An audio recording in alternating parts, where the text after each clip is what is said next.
बाबासाहेबांबद्दल काय बोलणार त्यांच्याबद्दल?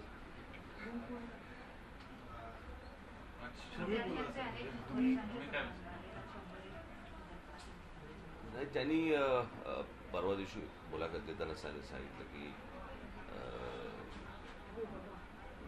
आनंदी आहे परंतु समाधानी नाही. आणि खरंच मी ज्या ज्या वेळेला बाबासाहेबांना आजपर्यंत भेटत आलो त्या त्या वेळेला नवीन खजाना काहीतरी मला मिळाल्यासारखं प्रत्येक वेळेला वाटलं की आपल्या शिवछत्रपतींबद्दल काहीतरी अजून एक नवीन माहिती, इतिहासाबद्दल अजून काही नवं हे बाबासाहेबांकडनं प्रत्येक वेळेला ऐकायला मिळालं. मी लहानपणापासून त्यांची व्याख्यानं ऐकलेली आहेत, शिवचरित्र अनेकदा वाचून झालेलं आहे, परंतु ज्या ज्या वेळेला मी व्याख्यानं त्यांची ऐकली किंवा आजही काही ऐकतो, मला प्रत्येक वेळेला ते असं वाटतं की ते नुसतं शिवचरित्र नाही सांगत आहेत. त्या शिवचरित्रामधनं ते आज 2021 आपण कसं जगायला पाहिजे, आपण कसं सावध असलं पाहिजे, म्हणजे या देशातल्या हिंदूंनी, या देशात या इकडच्या मराठी समाजाने किती सावध असलं पाहिजे आणि किती सतर्क असलं पाहिजे, हे या इतिहासामधनं मला असं वाटतं की बाबासाहेब सतत सांगण्याचा प्रयत्न सर्वांना करत आले. त्यातनं तो बोध घेणं, शिवचरित्र अनेकांनी लिहिली, परंतु त्या शिवचरित्रातनं समाजाने कसं राहिलं पाहिजे, वागलं पाहिजे, कसं सावध असलं पाहिजे, ह्या ज्या गोष्टी बाबासाहेबांकडनं ऐकायला ज्या मिळाल्या आत्तापर्यंत त्या विलक्षण आहेत.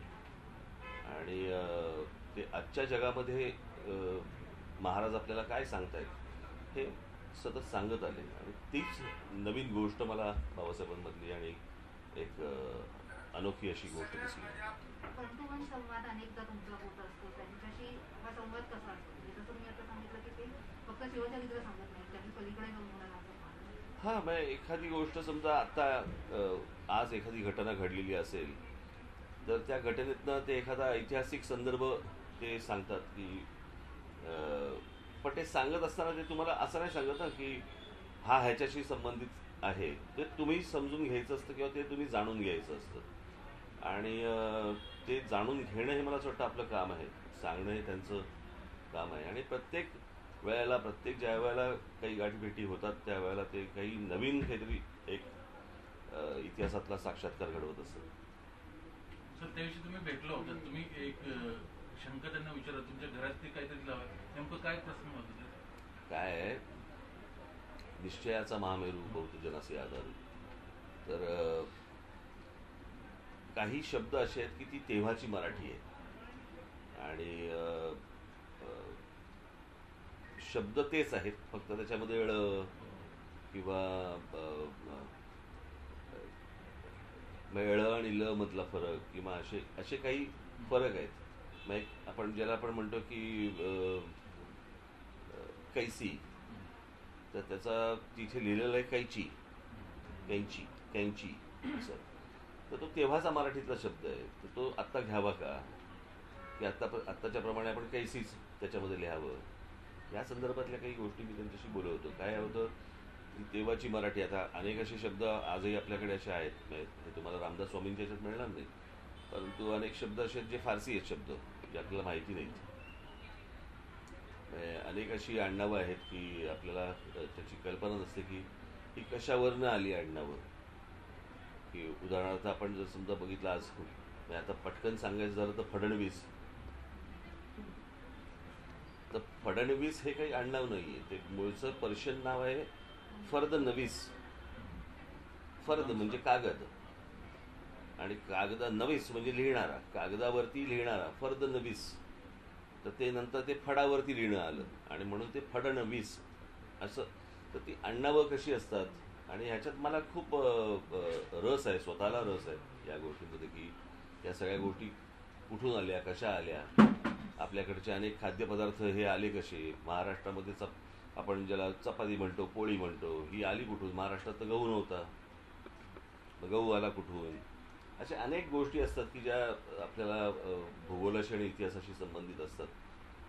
पण मी अनेकदा सांगत आलो की जे मी मगाशी म्हटलं तुम्हाला की सावधपणा बाळगणं हे बाबासाहेबांच्या ऐकून बोलण्यात दिसतं. कारण जगाचा इतिहास हा जर समजा आपण पाहिला, जगातली जर युद्ध आजपर्यंतची आपण पाहिली, मी नेहमी सांगत आलो की भूगोलाशिवाय इतिहास नाही. कारण भूगोल म्हणजे जमीन, जमीन तो प्रदेश काबीज करणे आणि तिथे झालेल्या ज्या लढाया किंवा काही आक्रमणं, या गोष्टींना आपण इतिहास म्हणतो की त्या इतिहासामध्ये ती गोष्ट होती. तर ती संबंधित भूगोलाशी आहे. आणि आपला प्रदेश ज्या वेळेला काढून घेण्याचा प्रयत्न होतो, तर त्यावेळेला समाजाने सावध राहणं किती गरजेचं आहे. ह्या गोष्टी अनेकदा बाबासाहेबांकडनं मिळतात. तर त्या मला असं वाटतं की आम्ही मी स्वतःला भाग्यवान समजतो की बाबासाहेब माझ्याशी अनेकदा या विषयांवरती अनेक वेळा बोललेत. आणि असे असंख्य लोक, आज हजारो लोक आज महाराष्ट्रामध्ये आहेत, देशात आहेत, की ज्यांच्याशी बाबासाहेबांनी संवाद साधलेला आहे. बाबासाहेबांची जी मुलाखत घेतली व्याख्यानं होती सर आहेत तुम्ही. आणि राजा शिवछत्रपतीसह जी पुस्तकं आहेत, तर अमृत पुरंदरे ती डिजिटल स्वरूपामध्ये आणतायत. तर नव्या पिढीने कसा उपयोग करून घ्यावा त्याचा? हे कसं आहे, तुम्ही कुठच्या फॉर्मॅटमध्ये वाचताय याला काही महत्त्व नाही आहे. तुम्ही काय वाचताय हे महत्त्वाचं आहे. तुम्ही त्या किंडलवरती वाचा, नाही तर तुमच्या आयपॅडवरती वाचा, नाही तर पुस्तक घेऊन वाचा, पण ते वाचा. सर, बाबासाहेबांच्या लिखाणाबद्दल म्हणजे राजा शिवछत्रपतीमध्ये त्यांनी जे राजगडाचं जे वर्णन केले, तर ते आजही व्हॉट्सॲपवरती वगैरे फॉरवर्ड होत असतं. तर त्याबद्दल तुमचं ते काय आहे, ती भाषा अलंकारिक आहे, पण ती अतिरंजित नाही. बाबासाहेबांच्या ह्या संपूर्ण लिखाणामध्ये तुम्ही जर बघितलं असेल तर त्यांनी कधी इतिहासाला धक्का लावलेला नाही आणि दंतकथांना कधी शिरकाव करू दिला नाही. जे इतिहासाच्या पानांमध्ये जे सापडले आणि जे खरं आहे, त्या सगळ्या गोष्टी मला असं वाटतं आजपर्यंत बाबासाहेबांनी लोकांसमोर ठेवलेल्या आहेत. दंतकथा असेल तर ते दंतकथा म्हणून सांगतात की ही दंतकथा आहे, याला काही आधार नाही आहे. बाबासाहेबांच्या कुठच्या शिवचरित्रामध्ये तुम्हाला घोरपडीचा किस्सा दिसणार नाही. असे अनेक किस्से आहेत की जे आपण दंतकथा असतात छान, त्याचा इतिहासाशी काही संबंध नसतो. सर, बाबासाहेब लता मंगेशकर यांचे जे काही संबंध होते त्यांच्याबद्दल? अरे अत्यंत आणि हे सगळे जे एकमेकांशी असलेले त्यांचे संबंध आहेत ते मला जवळून पाहण्याचा मला योग इतकी वर्ष आला. मी खरंच या बाबतीत स्वतःला भाग्यवान समजतो की बाबासाहेब आणि बाळासाहेब बोलत आहेत, किंवा बाबासाहेब आणि दिदी बोलत आहेत, किंवा दिदी आणि बाळासाहेब बोलत आहेत. सो काय सांगू. सर, तुम्ही मुलाखत घेतली राजगडवरून बाबासाहेबांची, त्या काळी टीव्हीला मला समजा आठवतं. त्यावेळेसचे बाबासाहेब आणि आताचे बाबासाहेब 100 म्हणजे खूप मोठा फसला. काही फरक नाही हो त्यांच्यात. उत्साहात तेच त्यांच्या चेहऱ्यावरचं तेज अजून तसंच आहे. आता वयामुळे शरीर हा भाग झालाच, परंतु त्यांच्या बोलण्यात किंवा त्यांच्या स्मरणशक्तीमध्ये किंवा त्यांचे संदर्भ आठवण्याच्या ह्याच्यात काहीही फरक पडलेला नाही. तेच बाबासाहेब आजही अनुभव.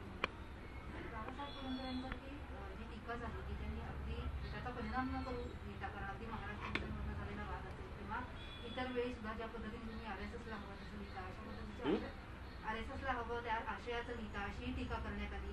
तर त्याबद्दल ज्यांना जातीमधनं मतदान हवंय ना, त्या लोकांनी निर्माण केलेल्या गोष्टी आहेत. स्वतः कुठची गोष्ट वाचायची नाही, काहीतरी ऐकीव गोष्टींवरती ह्या सगळ्या करायच्या, आणि मग जेवढं जातींमध्ये भेद निर्माण करता येतील आणि त्यातनं जितकी मतं मिळवता येतील आणि आपला पोटापाण्याचा भाग जेवढा साधता येईल, याच्यातनं ही किरकोळ माणसं आहेत ही सगळी. आणि बाबासाहेबांनी दुर्लक्ष करणं हेच महत्त्वाचं होतं आणि गरजेचं होतं. बाबासाहेबांसारख्या व्यक्तीला ह्या लोकांना काही उत्तर देणं हे काही बरोबर नाही. कारण कसं आहे, ह्या अशा प्रकारचे आरोप करणारे हे म्हणतो ना आपण की झोपलेल्याला उठवता येतं, पण झोपलेल्याचं सोंग घेतलेलं उठवता येत नाही. त्याच्यामुळे ह्यांचे हेतू काय आहेत हे माहिती आहेत. त्याच्यामुळे त्याचा काही इतिहासाशी संबंध नाही. ठीक आहे. आपल्या ज्या बैठकाचं सत्र सुरू आहे, मागच्या आठवड्यामध्ये आपण होतात, तर नक्की महापालिका निवडणुकांसाठी आपलं धोरण काय आहे? नवीन तरुण बरेच बाहेर दिसतात. काय झालंय, काही ठिकाणी थोडासा एक अनेक पक्षांमध्ये ती गोष्ट होती, सगळ्यांमध्ये होती, एक साचलेपणा येतो आणि मग त्याला थोडासा हलवून थोडा वरती आणणं किंवा त्याला हलवून जागेवर ठेवणं, काही ठिकाणी बदल करणं आणि हे संघटना आणि सर्वच दृष्टिकोनातनं अपेक्षित असतं. खरं तर हे दीड वर्षापूर्वी व्हायला पाहिजे. लॉकडाऊनमध्ये सगळे अडकल्यामुळे मला काहीच करता येत नाही, कोणालाच काही करता येणार. पण जसं असं हे शिथिल झालं तसं असं मी बाहेर पडायला सुरुवात केली. सर त्या दिवशी 2012-13चा परफॉर्मन्स मनसेचा आतापर्यंतचा बेस्ट परफॉर्मन्स होता. महापालिका किंवा तुमचा फोन विधानसभा, वाजतोय? महापालिका आणि विधानसभा निवडणुकांचा. तर त्यानंतर आपण आता नव्याने काय करत आहात? मधला जो काळ होता तो नव्याने काय करतो हे आमचा पक्ष म्हणून आम्ही बघू. कळलं का? हे काही तुम्हाला सांगण्याची गोष्ट नाही. आम्ही तुमच्या चॅनलमध्ये काय चाललं विचारतो का? अमित ठाकरेंची जबाबदारी पक्षांतर्गत वाढवली जाते आहे. काही प्रश्न नाही त्याचा. कसं आहे, तुम्ही आम्ही बरोबर कोण लोक आहेत ती पण बघा. सगळ्याच नेत्यांवरती सगळ्या जबाबदाऱ्या आहेत. त्याच्यामुळे असं कोणाही एकावरती नाही आहे. पक्षाचे सरचिटणीस आहेत त्यांच्यावरती जबाबदाऱ्या पडणार, उपाध्यक्ष आहेत त्यांच्यावरती जबाबदाऱ्या येणार. सर, भाजपसोबत युती मनसे करणार का याची चर्चा अर्थात माध्यमांमधूनच असते. माध्यमामध्ये हे बघा कसं आहे माहिती आहे ना, तुम्ही प्रश्न निर्माण करायचे आणि आम्हाला प्रश्नांची उत्तर द्यायला सांगायची. नाही, सुद्धा चंद्रकांत पाटीलच बोलले. काय बोलले? ते बोलले की आम्हाला क्लिप आज फडणवीस पण आज बोलले. पहिली गोष्ट म्हणजे मी क्लिप पाठवली नाही, नंबर 1.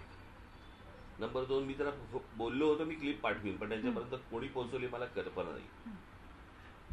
आणि मी जे असतं तेच बोलतो. मी त्यांना विचारेन, मी त्यांना क्लिप कोणी पाठवली. मी त्यांना सांगितलं होतं की कदाचित मी आल्यानंतर मी 1-2-4 जणांशी बोललो असेल, त्यांच्यापैकी कोणी पाठवली असेल तर मला त्यांच्याशी रेफर करावं लागेल की तुम्ही पाठवलेत का. त्या दिवशी नाशिकला जेव्हा मला भेटले त्यावेळेला हा सगळा इतर सगळे विषय निघाले, त्याच्यामध्ये हाही एक विषय निघाला. तर मी म्हटलं की मुळात पहिल्यांदा ते माझं भाषण हिंदीमधलं होतं, ते UP बिहारच्या लोकांना कळलं, तुम्हाला अजून नाही कळलं. तुम्हाला जर समजलं नसेल तर मी म्हटलं मी काय बोललो हे तुम्हाला पाठवून देईन. मला बोललं नक्की पाठव, मला ऐकायला आवडेल. मी म्हटलं बरं ठीक आहे. त्याच्यानंतर मी आल्यानंतर घरी आल्यानंतर कोणाशी, मला तर आठवत नाही मी कोणाशी काय बोललो असेल तर त्यांच्यापैकी कोणीतरी त्यांना क्लिप पाठवली असेल तर लगेच त्याच्यावरनं लगेच जुळवू नका तुम्ही. नाही, आज फडणवीस पण म्हणाले की राज ठाकरेंनी जर परप्रांतीयांच्या संदर्भातली भूमिका क्लिअर केली तर आम्ही युतीबाबत विचार करू. ते मला कसं आहे, ह्या भूमिका क्लिअर काय करायची, माझ्या भूमिका क्लिअर आहेत. माझ्या भाषणामध्ये काहीतरी असं बैल मुतल्यासारखं मी विचार नाही करत. असं बैल उभे चालता मुततो माहिती ना, तर तसा विचार नाही करत मी. तर त्याच्यामुळे जे काय आहे ते माझ्या भूमिका ज्या आजपर्यंत मांडल्या त्या अत्यंत स्पष्ट आहेत आणि महाराष्ट्र हिताच्या आहेत. त्याच्यामध्ये देशहिताच्याही गोष्टी मी मांडलेल्या आहेत की प्रत्येक राज्याने आपापली भूमिका कशी निभावली पाहिजे आणि काय काय गोष्टी केल्या पाहिजेत. तुम्ही आमच्यावरती आक्रमण करू नका, आम्ही तुमच्यावरती आक्रमण करत नाही आहोत. आणि मला असं वाटतं आज तुम्ही जर समजा आसाम आणि मिझोराममधले जर समजा बघितलं तर तिकडेही तेच चालू आहे. मूळ प्रश्न असले निर्माण का होतात ह्या पण आपण गोष्टींकडे पाहणं आवश्यक आहे, गरजेचं आहे. सर, याची चर्चा होते कारण लोकसभेच्या वेळी तुम्ही भारतीय जनता पक्षाबद्दल किंवा मोदींबद्दल जी भूमिका मांडत तुम्ही एक गोष्ट लावरे व्हिडिओ तुम्हाला आणि आता सांगतो मी तुम्हाला. मुळात तुम्ही एक गोष्ट बघितलीत का की भूमिकांना विरोध, व्यक्तीला नाही. मी ह्याच्या आधी तुम्हाला अनेकदा स्पष्ट केलेलं आहे. माझे नरेंद्र मोदी असतील, अमित शहा असतील तर अजून कोणी असेल, माझं काही वैयक्तिक देणं घेणं नाही आहे. ज्या भूमिका मला नाही पटल्या त्यांचा मी सरळ विरोध केलेला आहे आणि ज्या भूमिका मला त्यांच्या पटल्या त्याचं अभिनंदन पण केलंय, त्याचं समर्थन पण केलंय. त्या समर्थनार्थ मी मोर्चाही काढलेला आहे, हे विसरू नका. मला असं वाटतं जे पटत नाही ते पटत नाही सांगणं गरजेचं आहे आणि जे पटतं ते मोठ्याने पण सांगणं गरजेचं आहे की पटतं. ह्यात काही चुकीचं आहे का? हे सगळ्या गोष्टी सांगताना छक्केपंजे करू का? आवश्यकता नाही आहे. या निवडणुकांसाठी पालिकेमध्ये काही ठिकाणी वेगवेगळे पक्ष सत्तेत आहेत. मुंबईत शिवसेना आहे, पुण्यात भाजप आहे, आणखी तर मनसेच्या तुझं एवढं दाखवणार आहेत का? चालू आहे. टार्गेट वरती कोण असेल सर? कोणाच्या टार्गेट वरती? आपल्या टार्गेट. जो टार्गेट असेल त्याच्यावर टार्गेट असेल. राज्यकारभाराबाबत तुम्ही कायम बोलत असता. कोणाबद्दल? राज्यकारभार एकूण कसा चालला पाहिजे या अनुषंगाने बोलत असता. आता सध्या उद्धव ठाकरेंवरती टीका होते आहे की त्यांच्या ते ऍक्सेसिबल नाहीत किंवा उत्तर दिली नाहीत नाही, मला मुख्यमंत्री किंवा त्यांचे मंत्री ॲक्सेसिबल आहेत का नाही आहेत याच्याशी लोकांनाही काही देणं घेणं नसतं. पण राज्य ज्या प्रकारे चाललं पाहिजे किंवा राज्यामधल्या ज्या काही सोयी सुविधा ज्या काही लोकांना पुरवल्या गेल्या पाहिजेत. आता साधी गोष्ट, आता काहीतरी ते रेल्वे सुरू करत आहेत. मी याच्या अगोदर मी पत्र लिहिलेलं होतं की ज्यांची दोन्ही वॅक्सिन झालेली आहेत त्यांना रेल्वे प्रवास का नाही करून देत. आणि ह्या सगळ्या गोष्टींची आडकाठी फक्त महाराष्ट्रातच का, बाकीच्या राज्यांमध्ये सगळ्या गोष्टी सुरळीत सुरू झालेल्या आहेत, मग इथेच का सगळं सुरू आहे. आणि काहीतरी तिसरी लाट येणार म्हणून आम्ही आत्तापासून घाबरून घरामध्ये बसायचं, कुठची पद्धत झाली. लोकांचे उद्योगधंदे बर्बाद झालेले आहेत, लोकांच्या नोकऱ्या गेलेल्या आहेत, घरं कशी चालवायची कळत नाहीये, मुलांच्या फिया कशा भरायच्या माहीत नाहीयेत. आणि ह्यांना काय जातंय, लॉकडाऊन करायचं आणि ह्यांना कोणी प्रश्न विचारायचे नाहीत. मागे त्या सुधामूर्तींचं होतं ना ते पुस्तक, सुधामूर्तींचं पुस्तक होतं ना, नाही पी साईनाथचं, दुष्काळ आवडे सर्वांना. तसं हे लॉकडाऊन आवडे सरकारला, कोणी प्रश्न विचारायला नको त्यांना. सर, आता कोकणासह पश्चिम महाराष्ट्रामध्ये जो पाऊस पडलेला आणि त्यानं जे नुकसान झालेलं आहे, पाऊस खूप जास्त पडला असं सांगतात की यापूर्वी असा कधी पाऊस पडला नाही, पण ह्याला कारणं जी आहेत ती आपल्याकडचं ढिसाळ नियोजन हे दरवर्षीच आहे. मागच्या वेळेला कोल्हापूरला ते सगळं प्रकरण झालं, कोकणामध्ये दरवर्षी होतं. त्या चिपळूणच्या आणि त्या महाडच्या आणि इतर सगळ्या बाजारपेठांमध्ये दरवेळेला पाणी भरलं जातं. वरती धरणं भरली की वरून पाणी सोडलं जातं. जगात जर समजा तुम्ही बघितलं तर वरून जिथून पाणी सोडलं जातं, सोडणार असतील तिकडनं जवळपास 7, 8, 10 तास अगोदर त्यांचे सायरन वाजायला सुरुवात होते. सो लोकांना तिकडनं काय स्वतःचं सामान घेऊन बाजूला जाता येतं, उंचावरतीच पुढे जाता येतं, अनेक गोष्टी अशा करता येतात. आपण एक गोष्ट बघितली पाहिजे. तुम्ही मी एक 16 मिनिटाची एक डॉक्युमेंटरी फिल्म केली होती 2014ला ॲस्थेटिकवरती, की याच्यामध्ये जो शहरं जी आपली बकाल होत चाललेली आहे त्याचं काही नियोजन नाही. नुसते डेव्हलपमेंट प्लॅन आणता तुम्ही, पण टाउन प्लॅनिंग कोणी करत नाही. आणि कुठे किती गोष्टी असल्या पाहिजेत, लोकसंख्येनुसार किती रस्ते असले पाहिजेत, आपल्याकडची गटारं कशी असली पाहिजेत, आमच्याकडच्या नद्या तुंबल्या आहेत, त्याच्यावरती अतिक्रमणं झाली आहेत. आज आपल्या मुळामुठाच्या या इकडच्या ह्याच्यावरती सगळं सिवरेजचं पाणी आणि घाण केमिकलचं पाणी आतमध्ये येत आहे. इतकी वर्ष माहिती आहे, काय केलं त्याच्यावरती. सरकार कोणती येऊ देत, जर समजा त्याचं नियोजनच होणार नसेल तर असला पाऊस कितीही पडला ते तुंबणारच आहे. नियोजन कुठेतरी फेल गेले माहिती. मुंबईमध्ये तर त्याच्या काही 10-12 जागा अशा आहेत की एक 30-40 लोक एकत्र येऊन मुतले तरी तुमचं तिकडे. याला काही नियोजन म्हणायचं का. पश्चिम घाटाच्या संदर्भामध्ये विशेषतः माधवराव गाडगीळ यांच्या समितीने एक अहवाल दिला होता. तो अहवाल सुद्धा स्वीकारला जात नाहीये. ज्या पद्धतीनं आत्ताही त्या भागामध्ये वृक्षतोड होतीये, अगदी नदीपात्रामध्ये बांधकामं होत आहेत, याच्यावरती वचक नाही. ह्याचं कारण असं आहे, कारण ह्या गोष्टी अत्यंत दुय्यम समजल्या गेलेल्या आहेत. पहिल्यांदा आमच्याकडे कसं आहे, शहर म्हटल्यानंतर आमच्याकडे फ्लायओव्हर झाला पाहिजे का, तर वस्ती वाढली म्हणून. मग फ्लायओव्हर झाला की अजून वस्ती वाढते, मग अजून आम्ही रस्ते बांधतो. रस्ते बांधणं, फ्लायओव्हर बांधणं, ह्या गोष्टीतच आम्ही गुंतलेलो आहोत. परंतु शहरामध्ये किती लोक आली पाहिजेत, किती लोकसंख्या असली पाहिजे, कुठपर्यंत तुम्ही FSI दिला पाहिजे, कुठपर्यंत इमारती असल्या पाहिजेत, एक ही जी सर्व एखाद्या भागामध्ये राहणारी लोकसंख्येनुसार त्यांना कोणत्या गरजा पुरवल्या गेल्या पाहिजेत. बरं, असं काही नाहीये की रॉकेट सायन्स आहे, पण करायचंच नाहीये. प्रत्येक गोष्टीमधनं ते आपण पूर्वीच्या काळात वाचायचो ना, ते इंच इंच लढू तसं इंच इंच विकू, याच्यासाठी सगळी सरकारं कामं करतायत. पुणे महानगरपालिकेमध्ये आता 23 गावं नव्यानं आलेली आहेत आणि पुणे महापालिका ही महाराष्ट्रातली सगळ्यात मोठी महापालिका क्षेत्रफळाच्या दृष्टीनं झालेली आहे. पण या 23 गावांच्या DP प्लॅनबद्दल अद्याप चर्चा कुठं झालेली नाही. अनेक प्रश्न त्या गावातले आहेत. मी तुम्हाला सांगतोय, नुसता डेव्हलपमेंट प्लॅन काढून होणार नाही, तुम्हाला टाउन प्लॅनिंग करायला लागेल. डेव्हलपमेंट प्लॅनमध्ये तुम्हाला अनेक गोष्टी सुचवता येतात, सांगता येतात, परंतु त्याला जर आकार उकार नसेल. मी तुम्हाला सर्वसाधारणपणे सांगतो की एखाद्या शहरामध्ये जितकी लोकसंख्या असते, म्हणजे शहराचा आकारमान असताना जी लोकसंख्या असते, मी जर चुकत नसेल तर बहुधा 15% त्या शहरात रस्ते असले पाहिजे. पुणे शहराची परिस्थिती तर अशी आहे, हे फ्लायओव्हर नव्याने बांधलेले काय अर्थ नाही त्याला, पण साधारणपणे 8 का 9% फक्त रस्ते आहेत. आता ही जर परिस्थिती शहराची असेल तर तुमच्याकडे ट्रॅफिक जॅम होणार आहेत, अनेक प्रकारच्या कोंड्या होणार आहेत, वाहनं वाढत आहेत, वाहनांवरती कोणाचं लक्ष नाही आहे, रोजच्या रोज वाहनं रजिस्टर होत आहेत, ती रस्त्यावरती येत आहेत, जुनी काढली जात नाही आहे. आता कशातच लक्ष द्यायचं नाही आहे तुम्हाला, आणि मग त्याच्यानंतर तुम्ही प्रत्येक प्लॉट हा बिल्डरच्या घशात घालायचा. म्हणजे जिकडे पार्किंग होऊ शकतं अनेक ठिकाणी, जिकडे पार्किंगचे प्लॉट्स आहेत तिथे तुम्हाला बिल्डरला देऊन टाकायच्या, मग एस टी स्टँड देऊन टाकायचे. मुंबईमध्ये जसे BSTचे आगार देऊन टाकली आहेत तशी देऊन टाकायची बिल्डर. असं कसं होईल मला सांगा, जर तुम्हाला वाहनं पार्क करायला जागा नाहीये आणि तुम्ही जास्तीत जास्त इमारती उंच उंच उंच करत राहिलेल्या आहात.